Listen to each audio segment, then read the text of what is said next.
Growing up from Guam was pretty awesome. I come from a big family. We're 9 of us siblings.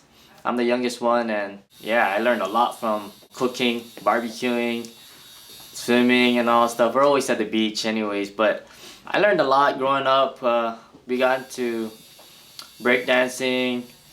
Um, I did a lot of taggings too, um, DJing and stuff like that. But I say tagging really opened the doors for me into like really appreciating art. I took a couple of art classes because of me wanting to enhance my graffiti, murals and stuff on the walls, and I don't know. I guess I had a connection with art growing up. Like my brothers used to draw too, and I used to watch them, and I never understood the whole shading, lighting, and everything like that. So I used to try to mimic things before, but when I took that art class, it really helped me out and understand art, and I really appreciate how art is. And I never thought of myself being a tattoo artist before. I never knew art can be transferred into the body like that on skin. So it was never I never thought I was gonna be a tattoo artist when I was growing up. We learned a lot of stuff with that art class I took. Different artists out there that we studied about, and different styles, and that's pretty awesome. And for me to become a tattoo artist, um, I really pay it back to my art teacher, my brothers who got me into tagging, and then also my other brothers who did some few drawings as a side hobby on the side. But we never took it all seriously growing up. We we were just all like for funs and stuff like that. Then I kind of stepped down from the whole tagging and drawing. Then I got into DJing, and I thought I was gonna make a career out of DJing. To be honest, I thought I was gonna be a DJ for life. Um, no disrespect to all the DJs out there. I still have a lot of DJ friends who are making it bigger than how far I've made out with the DJ stuff. But owning a DJ group in Guam, making a name for myself in Guam with my DJ stuff, I was pretty happy and impressed. And that. And then when my dad passed away in '05, that's when I kind of changed my whole thing around in my life in Guam. I thought myself like, what am I still doing in Guam? My dad's gone.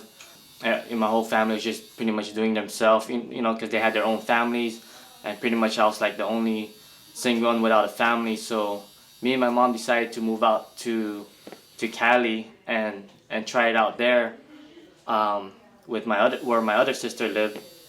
And so we went out here to the mainland, and it was cool, but it was pretty hard because like I couldn't really find a job out here or when I was in California, and then so I tried out Vegas because my other sister lived out there at that time. So made a move to Vegas, and my mom followed me, and I didn't know she ended up buying a one-way ticket back to Guam, without taking me. Her plan was just to leave me out here, and but it was cool though because like I finally got a job in Vegas. I worked at where was my first job? Pet Boys. It was pretty cool. My boss there, Roel. If you're watching this, thank you for taking me in. But yeah, like I finally got a job after I think 6 months, and I left Guam with I think only 500 left in my wallet. But like I'm happy where how everything fell in place. And my mom went back to Guam. I stayed with my sister for a while, and then um, yeah, when my brother called me up, one of my brothers called me up and said, "Hey, I'm gonna get married in San Diego. I want you to be the best man." I was like, "Shoot, why not? Let's go." Went to San Diego, and that's when I met my wife. She was one of the bridesmaids, and we got together. Started dating from there, and then I heard she was living out in Seattle, and so was that after a while we started settling in. Everything got serious, and proposing to her. We decided to move, or after we got married, I decided to move to here in Washington because at that time there was an opening for Pep Boys close to her place. So I was like, hey, why not?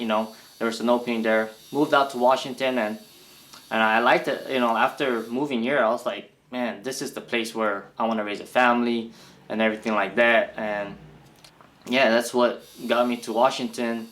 When I was out here, I didn't really like the whole job working at Pet Boys here and everything.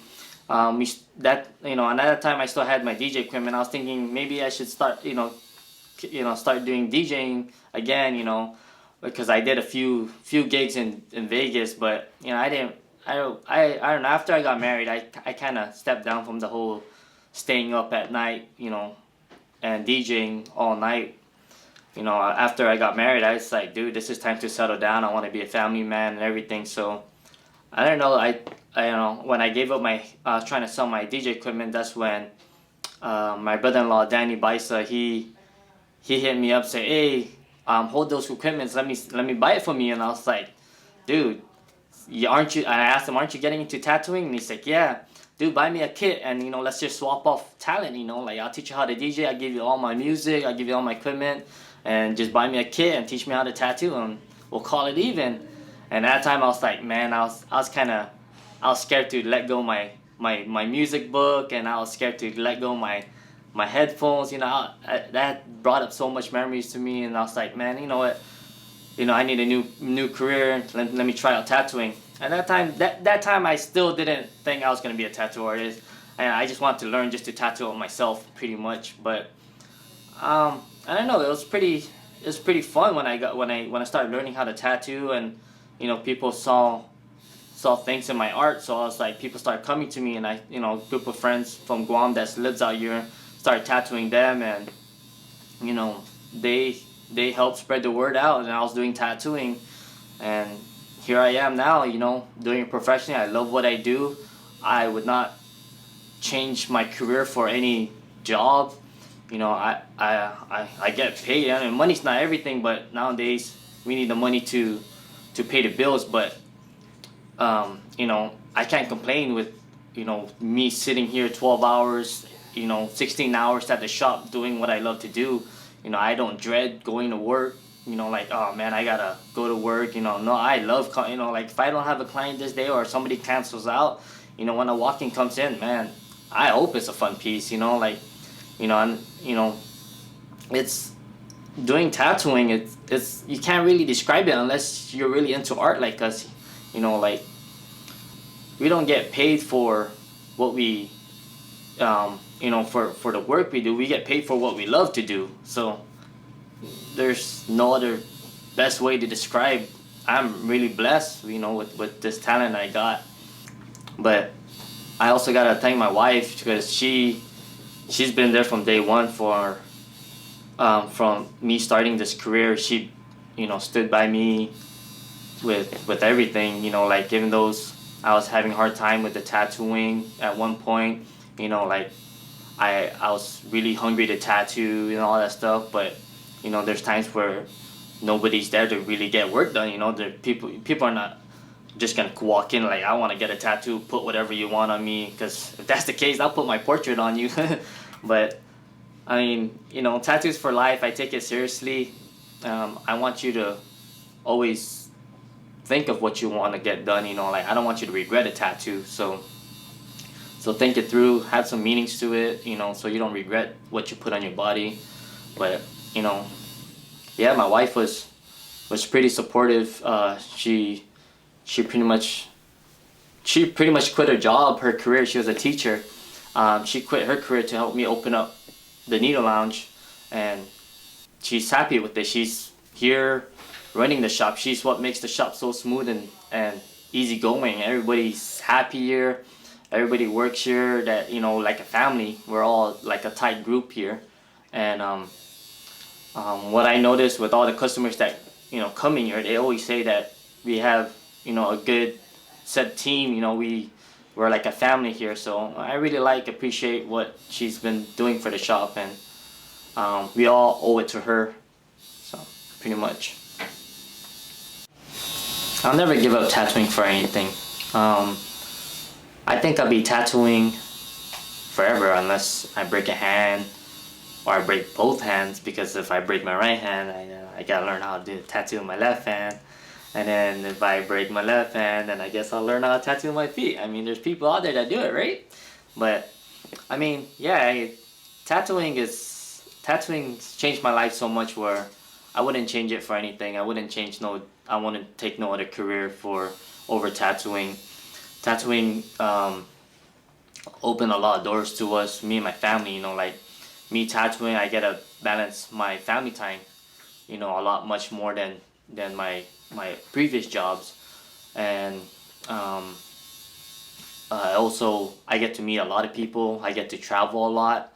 Um, they, you know, getting when I tattoo, it's, you know, people tell me stories why they're getting tattooed, and a lot of the stories is pretty interesting. You know, we get to talk, and it's just not just tattoo. It's, you know, it's like you get personal with them. You know, we get to meet and understand that person within those few hours of tattooing. So it's more deeper meaning than just doing artwork on them. I don't know. It's what I love to do. It's, you know, besides fishing and stuff like that, but and spending time with the family. It's I'll stay in the shop 24 hours if I could, but you know I have a family, so you know that's a that's a thing where it's so cool to be a tattoo artist because I get to balance that family time so much where it's not like I'm going to work. I'm going to do art, and it's pretty cool. When me and my wife decided to open up this shop, it was kind of stressing because we didn't take no loans or anything out of the bank or anything like that to open the shop. Um, you know, we just as I was tattooing, I was just putting money to the shop, and you know that I think the most stressful part was actually getting the name, thinking of the right name to put. We wanted a nice, catchy name. Um, like I didn't want to keep it more of an islander name because there's so much shops out there that has so much, you know, island names in their names, and nothing against, you know, island. I love where I'm from, um, and I take big pride of where I'm from in Guam, but I just want it to be more of a well-rounded shop. You know, I don't want people to look at the name and say, "Oh, they just do poly work and, you know, island stuff." But no, we do everything. I want everybody to know that um, the name we pick, it's catchy and stuff. You know, it's not where everybody just by reading it is gonna think, "Oh, it's just a regular tattoo shop." No, we want everybody. We named it the Needle Lounge for a reason. We want um, kind of like a name to to talk about like tattooing, and also for people to just kick back and, you know, just hang out and stuff, you know, like the lounge, you know, it's like, you know, you don't have to come in here to get tattooed. You can come in here and just chill with us, you know. um, but yeah, you know, me and my wife had a really stressful time trying to think of a name. It took us about 3 weeks to actually think of, you know, coming up with the Needle Lounge. And once we put it together, we were stoked. We were happy. Like, dude, this is the name we have to pick. But yeah, you know, like, and then opening up the shop. Um, I want, you know, thank my in-laws for helping me paint the shop and build it to the way we want it and everything. And it came a long way. You know, we got down and dirty from ground, you know, from the floor and the walls and stuff. And I think we came a long way. My first station was just a computer desk. I was already broke buying the materials just to put everything, you know, like to paint the walls and do the flooring and everything. I was ready, like, man, just need a tattoo, and, you know, get the shop growing slowly. And, you know, I'm happy where I'm at, where we're at right now. It, you know, came a long way. If you were, you know, one of the first clients that came in here the first month or so, you would say it looks different. You know, like the walls look more filled up. Um, the back looks like more of a, you know, like a tattoo shop now. You know, it's like you see different stations now. I'm not the only one tattooing now. Yeah, we have a total of 5 artists, including me. Now, what's that with in the shop? And you know, I like our crew, the crew that we build. You know, everybody has their own. I wouldn't say specialty because uh, there's always room for growing. So we try not to stay in one different style. We like to do pretty much everything, but everybody came from a different background of tattooing here in the shop, and that's what makes our crew, our family so unique, where we're all learning from each other, and there's always room for growing. If you're an artist, you would understand that you can't just stay content to what you know. There are so many people out there that are that you look up to.